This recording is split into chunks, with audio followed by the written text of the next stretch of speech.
قال النبی صلی اللہ علیہ وسلم ان اللہ رفیق یحب الرفق۔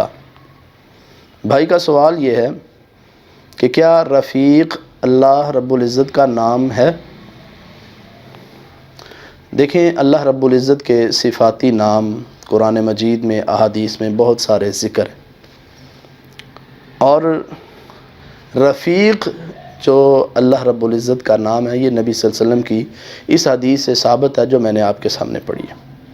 رسول پاک صلی اللہ علیہ وسلم نے فرمایا ان اللہ رفیق، بے شک اللہ رفیق ہے، یعنی اللہ نرم ہے، یحب الرفق، اور نرمی کو پسند کرتا ہے۔ تو اس حدیث سے یہ بات واضح ہے کہ رفیق اللہ کا صفاتی نام ہے۔ اور دوسرا سوال یہ ہے کہ اللہ رب العزت اور نبی صلی اللہ علیہ وسلم کے علم میں فرق۔ دیکھیں، اللہ رب العزت عالم بذاتی ہی ہے، اور نبی صلی اللہ علیہ وسلم کو جو علم ملا ہے وہ اللہ رب العزت کی طرف سے ملا ہے۔ اللہ مالک ہیں اور نبی صلی اللہ علیہ وسلم مملوک ہیں، اللہ خالق ہیں اور نبی صلی اللہ علیہ وسلم مخلوق ہیں۔ پوری کی پوری انسانیت میں سب سے بڑے کوئی عالم ہیں تو وہ اللہ کے رسول صلی اللہ علیہ وسلم ہیں۔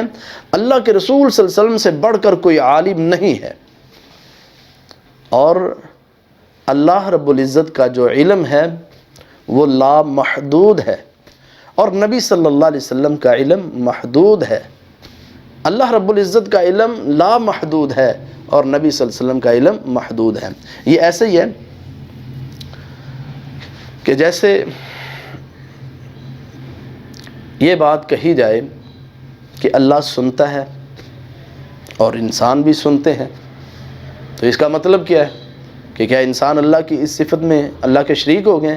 نہیں، اللہ کا سننا لا محدود ہے اور انسان کا سننا محدود ہے۔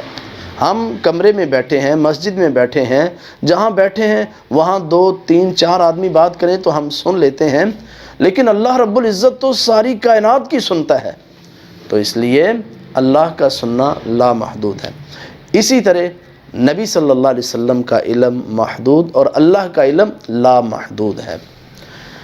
اللہ رب العزت عالم بذات الصدور ہیں، اور نبی صلی اللہ علیہ وسلم کے بارے میں یہ بات قرآن و حدیث میں نہیں ملتی۔